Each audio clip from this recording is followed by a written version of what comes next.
नमस्ते दोस्तों, मैं आपका मित्र निखिल प्रसाद आप सभी लोगों का स्वागत करता हूं अपने एक और नई वीडियो में।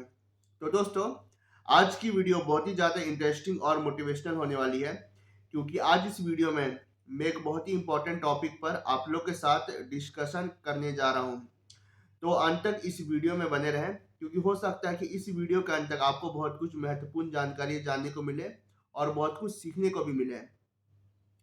हमारे बहुत सारे हकलाने वाले ऐसे मित्र हैं, भाई-बहन हैं, जो कि लंबे वक़्त से अपनी हकलाने की समस्या से जूझ रहे हैं और उनको अपने माइंड में यह चीज़ स्पष्ट नहीं है कि आखिरकार वह अपना जीवन कैसे जिएँगे, इस चीज़ को लेकर के, है ना? बहुत सारे हकलाने वाले इसका क्योर के पीछे जो है परेशान हैं, है ना? बहुत सारे हकलाने वाले रोज़ इसका उपाय निकालने की कोशिश कर रहे हैं कि उसका कुछ जड़ से जड़ उपाय निकल जाए। कोई मेडिसिन मिल जाए, कोई ट्रीटमेंट मिल जाए या कहीं से कुछ भी उपाय निकल जाए और उनका हकलाना बिल्कुल गायब हो जाए। बहुत सारे हकलाने वाले थक-हार के हार मान चुके हैं कि अब उनका हकलाना ठीक नहीं हो सकता है। और बहुत सारे हकलाने वाले यह उम्मीद में है कि थोड़ा-थोड़ा उनके अंदर इम्प्रूवमेंट आएगा और आने वाला वक़्त में एक फ्लुएंट स्पीकर भी बन पाएँगे। तो दोस्तों, इस वीडियो में मैं आपको बताऊँगा कि अगर आपको स्टैमरिंग की समस्या है तो आपका पर्सपेक्टिव क्या होना चाहिए, है ना? आपका वे ऑफ मतलब कि लिविंग क्या होना चाहिए, है ना? आप अपनी लाइफ़ में अपने आप को कैसे देख रहे हैं और कैसे आपको देखना चाहिए, मैं आपको बताऊँगा। देखिए दोस्तों, जो भी लोग हकलाते हैं उनके लिए एक्सेप्टेंस बहुत बड़ी चीज़ होती है। क्योंकि आपको भी समझना पड़ेगा कि ये जो स्टैमरिंग की समस्या है, ये आपके अंदर एक कमी है, दिक्कत है। और जब तक आप इस चीज़ को एक्सेप्ट नहीं करते हैं, तब तक यह कमी, यह समस्या आपके अंदर ठीक नहीं होने वाली है। क्योंकि विदाउट एक्सेप्टेंस आप इस पर काम शुरू ही नहीं कर पाएँगे और अगर शुरू ही नहीं कर पाएँगे, तब ठीक करना तो दूर की ही बात है। बहुत सारे मेरे हकलाने वाले ऐसे मित्र हैं जो कि पूछते हैं कि आखिरकार मैं प्रैक्टिस कैसे कर पाऊँगा, है ना? वह क्योंकि वह अपने परिवार वालों के सामने यह चीज़ करने में शर्म महसूस करते हैं। वह अंदर ही अंदर चाहते हैं कि वह ठीक हो जाए, पर जब प्रैक्टिस की बारी आती है, जब उनको लोगों सामने बोलने बोलने का बारी आता है, तब वह शर्म के मारे कुछ भी नहीं बोलते हैं। है ना? उनके दिमाग में वही घूमता रहता है कि आखिरकार वहाँ प्रैक्टिस करेंगे तो लोग उस पर हँसेंगे, है ना? क्योंकि बोलना एक ऐसी चीज़ है जो कि हर किसी के अंदर मतलब होना ऑब्वियस सा बात है ना? हर कोई नॉर्मल स्पीकर है और अगर कोई देखेगा कि वह बोलने के भी अभ्यास कर रहा है तो लोग उस पर हँस सकते हैं। तो ऐसा बहुत सारे हकलाने वालों के साथ होता है कि शर्म के मारे वह अभ्यास भी नहीं कर पाते और हमेशा घुट-घुट के जीते हैं कि वो उनका हकलाने का समस्या आखिरकार क्यों नहीं ठीक हो रहा है। तो मैं बोलना चाहूँगा कि आपका हकलाने की समस्या इसलिए ठीक नहीं हो पा रहा है क्योंकि आपने अपने हकलाने को अब तक एक्सेप्ट नहीं किया है। आपको परिवार के साथ बोलना पड़ेगा कि हाँ, मुझे स्टैमरिंग की समस्या है, मुझे बोलने में काफ़ी परेशानी हो रही है। भले मैं घर में ठीक-ठाक बोल पा रहा हूँ, है ना? पर अगर मुझे बाहर बोलना पड़े तो मैं बाहर अच्छे से बोल नहीं पाता हूँ, है ना? तो आपको प्रैक्टिस तो करनी पड़ेगी, वो सबके बीच में रहकर ही करनी पड़ेगी क्योंकि जब तक आप प्रैक्टिस स्टार्ट नहीं करते हैं, तब तक आप देखेंगे कि आप अच्छे से बोल नहीं पा रहे हैं। है ना? और एक्सेप्टेंस जो है इसका फर्स्ट स्टेप है। पहले आपको खुद यह मानना पड़ेगा कि हाँ, आपको स्टैमरिंग की दिक्कत है, आप एक हकलाने वाले पर्सन हो और कोई आपसे अगर पूछे कि क्या आपको स्टैमरिंग की दिक्कत है? क्या क्योंकि मैं देख रहा हूँ कि आप रुक-रुक के बोल रहे हैं, अटक-अटक के बोल रहे हैं। तो हाँ, हकलाने वाले को खुल करके यह बोलना है कि हाँ, उसे स्टैमरिंग की दिक्कत है, वह एक हकलाने वाला व्यक्ति है ना? बहुत सारे हकलाने वाले इसको छिपाते हैं और कहते हैं कि नहीं मुझे स्टैमरिंग कोई दिक्कत नहीं है, मैं बिना हकलाए भी बोल सकता हूँ। और बहुत सारे हकलाने वाले वर्ड्स को सब्स्टिट्यूट कर के भी बोलते हैं ताकि वहाँ किसी के सामने अटक ना जाए। पर दोस्तों यह अप्रोच बिल्कुल भी सही नहीं है। अगर आप चाहते हैं कि जड़ से आपकी स्टैमरिंग ठीक हो जाए, है ना? जड़ से इसका कुछ ना कुछ उपाय निकल जाए, तो हकलाने को छिपाना और मतलब कि बोलने को अवॉइड करना या वर्ड्स को सब्स्टिट्यूट कर करके बोलना, यह कोई उपाय नहीं है। बस आप जो है उसको आप छिपा रहे हो, और आप अवॉइडेंस टैक्टिक्स यूज कर रहे हो। तो दोस्तों मैं कहूँगा कि छिपाना और अवॉइडेंस टैक्टिक्स स्टैमरिंग का कोई क्योर नहीं है, बस आप बच रहे हो। जैसे कि समझ लीजिए कोई रोड है, रोड में कोई ऑब्स्टेकल है ना, कोई पत्थर, बड़ा सा पत्थर है, तो जब तक आप उस बड़े से पत्थर को आप उठा करके कहीं और नहीं फेंकते हो, तब तक वो पत्थर हटने वाला नहीं है। अगर आप बच के निकलते जाओगे, तो आज कल या हो सकता है एक हफ्ता बाद भी आप जो है ऐसे करके उस रास्ते से निकल जाओ, है ना, बच के या साइड से निकल जाओ। पर जब आपको अपनी गाड़ी को उस रोड से निकालना पड़ेगा, तब आपको गाड़ी से उतर के उस पत्थर को हटाने ही पड़ेगा, क्योंकि बिना उस पत्थर को हटाए आप अपनी गाड़ी उस रास्ते से लेके नहीं जा सकते हैं। तो दोस्तों वही होता हमारे डे टू डे कम्युनिकेशन में। जैसे कि रोज हम लोग जो है दुकान जाते हैं, सामान खरीदते हैं या कोई कॉल उठाते हैं, कॉल पर बात करते हैं, तो हमारा भी यही अप्रोच रहता है कि हम लोग कम से कम हकलाते हुए बोले या वर्ड्स को सब्स्टिट्यूट कर करके बोले। पर जब इम्पोर्टेंट काम संभालने की बारी आती है, जब इमरजेंसी में हमें कोई काम करके दिखाना होता है, तब हमारे पसीने छूट जाते हैं और तब हमें समझ में आता है कि हमारी हकलाने की समस्या का जो जड़ रहा है, वह बच के निकल नहीं रहा है, कि हमेशा हम लोग बच के निकलते हैं।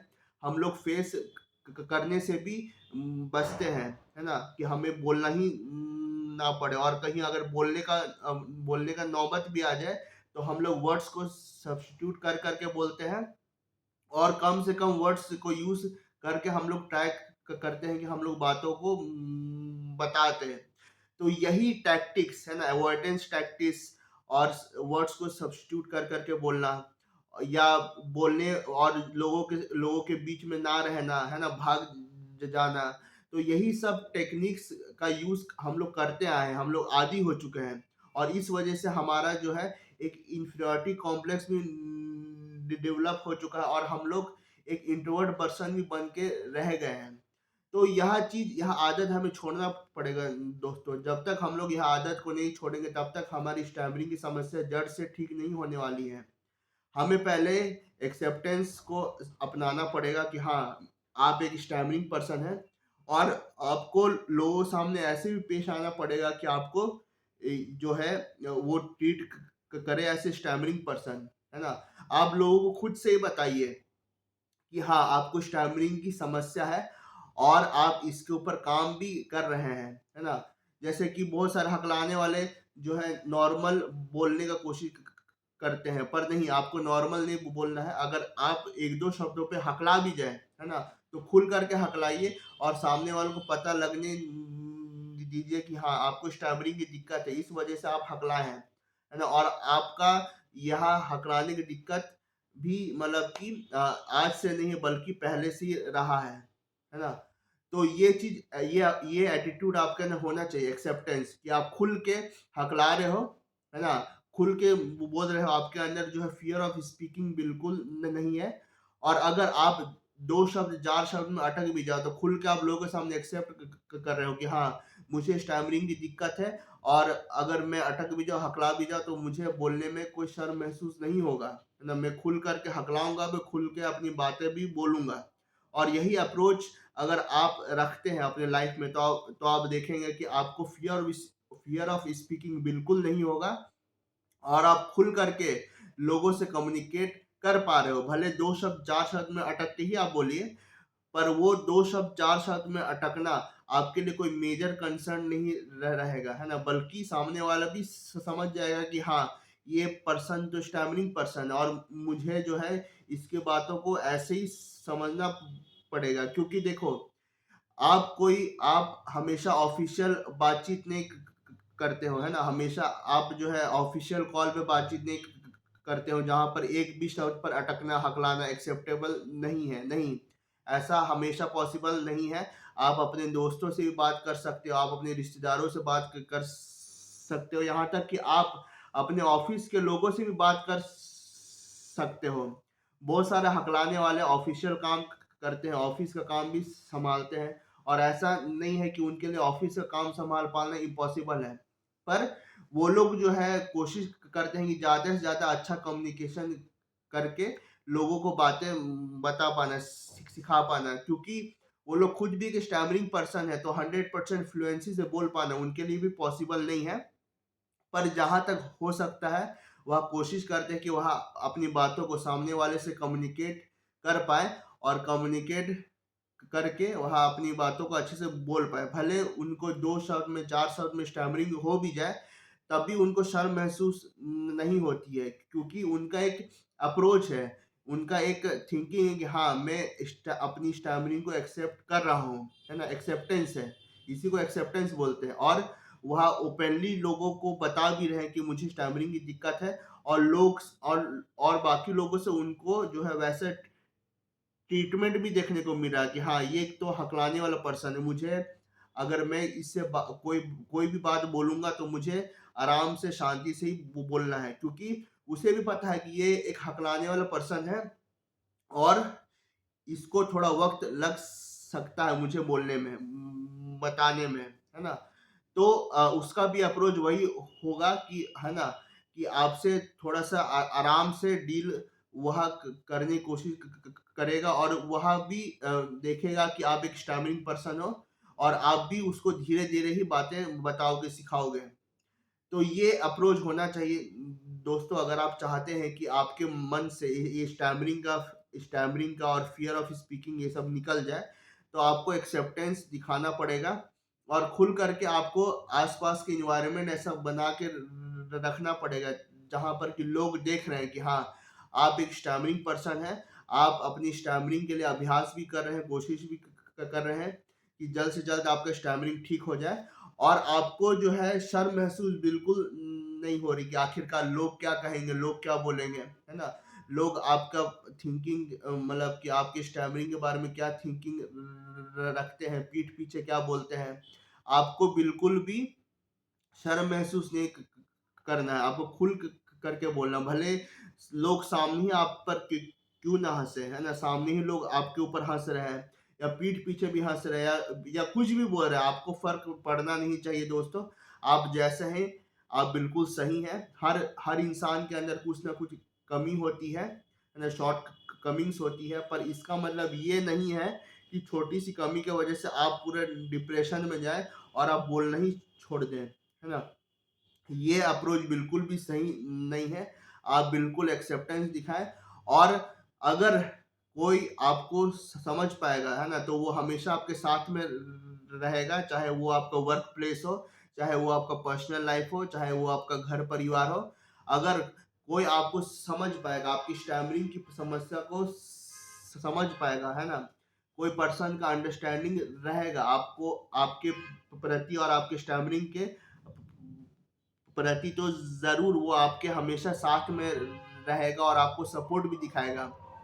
और अगर किसी का थिंकिंग ऐसा है कि नहीं, ये पर्सन तो मुझे समझ में आ नहीं रहा है, ठीक है, इसका स्टैमरिंग मेरे लिए बिल्कुल भी एक्सेप्टेबल नहीं है, तो मैं बोलूँगा कि ऐसे लोगों के साथ आपके लिए बिल्कुल भी सही नहीं होगा, है ना? वो खुद आपसे अलग हो जाएँगे, और मैं ये भी कहूँगा कि अगर वो आपसे अलग नहीं हो रहे, तो आप भी उससे अलग हो जाइए। क्योंकि क्या होगा कि जो आदमी आपकी स्टैमरिंग को समझ नहीं पा रहा है, ठीक है? तो आज ना कल वो आप पे आपको मज़ाक उड़ाएगा, वो आप पे हँसेगा, और वो आपको नीचा भी दिखाएगा, ठीक है? तो आपको बस उन्हीं लोगों का साथ में रहना है जो आपको समझ पा रहे हैं, जो आपकी स्टैमरिंग को समझ पा रहे हैं, और जो जो देख रहे हैं कि हाँ, आप अगर अपनी स्टैमरिंग को लेकर के कुछ काम कर रहे हैं, तो मुझे इस पर्सन को सपोर्ट भी दिखाना है। तो बस दोस्तों, मैं यही कहना चाह रहा था। बहुत सारे हकलाने वाले जो है मतलब इस डाउट में है कि आखिरकार मैं लाइफ में क्या कर पाऊंगा, है ना? कैसे मैं लोगों के सामने फेस कर कर पाऊंगा, है ना? और कल को जाके मेरी जॉब लगेगी, या कल को जाके मेरी शादी होगी, तो आखिरकार मैं कैसे करके अपनी मैरिड लाइफ में या अपनी जॉब लाइफ में स्टैमरिंग को मैनेज कर पाऊंगा और कम्युनिकेट कर पाऊंगा। तो मैं बस उन लोगों से यही कहना चाहूंगा कि कि अगर आपको शर्म महसूस करते रहना तो आप करते रहिए, ये आपका अपनी मर्जी है। पर अगर आपको पर अगर आपको स्टैमरिंग की समस्या है और आप अपनी स्टैमरिंग की समस्या को जड़ से ठीक करना चाहते हैं, ठीक है, तो पहले तो आपको शर्म लिहाज छोड़ना पड़ेगा, क्योंकि जब तक आप शर्म लिहाज नहीं छोड़ेंगे तब तक आपकी स्टैमरिंग ठीक नहीं होने वाली है। आपको शर्म लिहाज छोड़ना पड़ेगा। जैसे आप है वैसे आप अपने आप को लोगों के सामने पेश करिए, लोगों को बताइए कि हाँ, आपको स्टैमरिंग की दिक्कत है और आपको थोड़ा-सा वक़्त लग सकता है बोलने में, बातों को बताने में, है ना? भले ही सामने वाला समझ पाए, ना भी समझ पाए, है ना? आपको सपोर्ट दिखाए या ना भी सपोर्ट दिखाए, आप जो हैं, जैसे हैं, आप अपने लिए बिल्कुल सही हैं, है ना? और आप अपनी समस्याओं पर काम कर रहे हैं। तो ये अप्रोच, ये एटीट्यूड आपके अंदर होना चाहिए, और जिस दिन आपके अंदर ये एटीट्यूड होगा, आपकी स्टैमरिंग जड़ से रिमूव हो जाएगी। तो दोस्तों, अगर आपको मेरा यह वीडियो पसंद आया तो आप मेरे वीडियो को लाइक करें, चैनल को सब्सक्राइब करें, और यह वीडियो अन्य मित्रों के साथ शेयर भी करें जिन मित्रों को स्टैमरिंग की समस्या है। यह वीडियो अंत तक देखने के लिए बहुत बहुत धन्यवाद आप सभी का। Thank you very much.